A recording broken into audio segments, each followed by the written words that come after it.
Right now, deep inside your brain, your hippocampus is starving, and the neuroscientists who mapped exactly how it happens admit they cannot stop it once it begins. You feel nothing.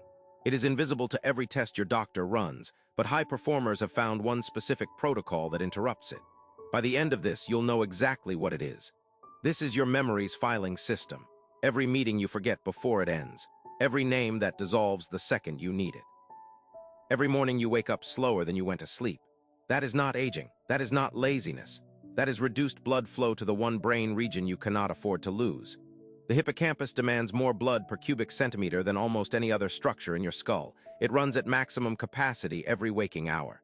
And when the blood supply drops, even slightly, even temporarily, it does not adapt. It shrinks, literally, measurably. In people your age, under pressure like yours, the part designed to save your memories is being quietly dismantled right now. We are going to get to how to stop it. But first you need to understand what is actually cutting off the supply. The culprit is cortisol, not in the dramatic, spiking way you have heard about, in a quiet, chronic, below-the-radar way that almost never gets discussed publicly. When cortisol stays elevated, not spiked, just elevated, the low hum that comes from a week of bad sleep or a month of grinding pressure, it triggers cortisol-induced vasoconstriction. Your brain's tiniest blood vessels, the microvasculature threaded through your memory center, begin to tighten. Not dramatically, barely detectable on any routine scan, but across weeks, blood supply to the hippocampus quietly drops, nutrients thin out, waste products accumulate between cells.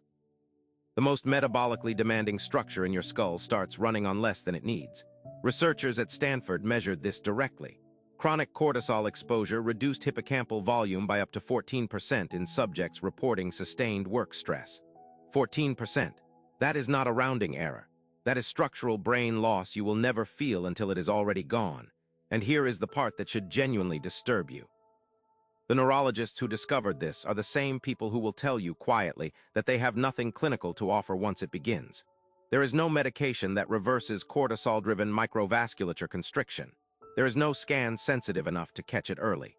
The intervention window, the moment where you could turn this around before the hippocampus physically changes, is invisible to medicine. The condition lives in the space between healthy and diagnosable. So it never makes it into treatment protocols. The people who understand it best send patients home with pamphlets about stress management. What they are not telling you, not because they are hiding it, but because it never made it into standard practice, is that the reversal exists. It just came from an unexpected place. We are getting to it.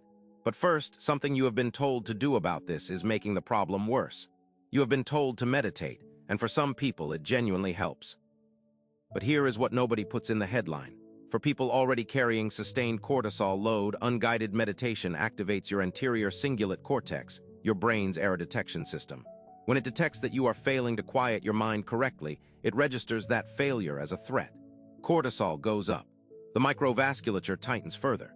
Studies have documented this in high-stress populations. You get up from your session more activated than when you sat down.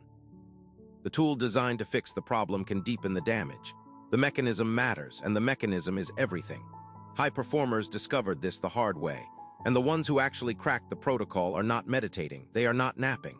They are using something called non-sleep deep rest, NSDR, and the distinction is not semantic, it is neurological.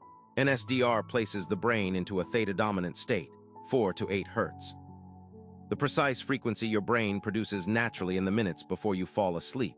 Unlike active meditation, it requires zero mental effort. You are guided into it passively. There is no correct way to do it. There is no failure state for your error detection system to flag. In theta, the parasympathetic nervous system takes complete control. Cortisol drops sharply, faster than during ordinary rest. And when cortisol drops, hippocampal microvasculature dilates. Blood supply restores.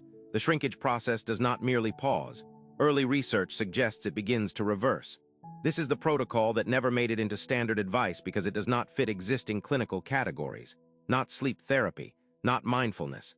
A specific neurological state that high performers stumbled into while researchers were still writing pamphlets.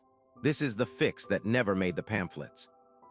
Tonight, within 30 minutes of finishing work, that is your cortisol's natural daily drop window, lie down and run a 20-minute NSDR session.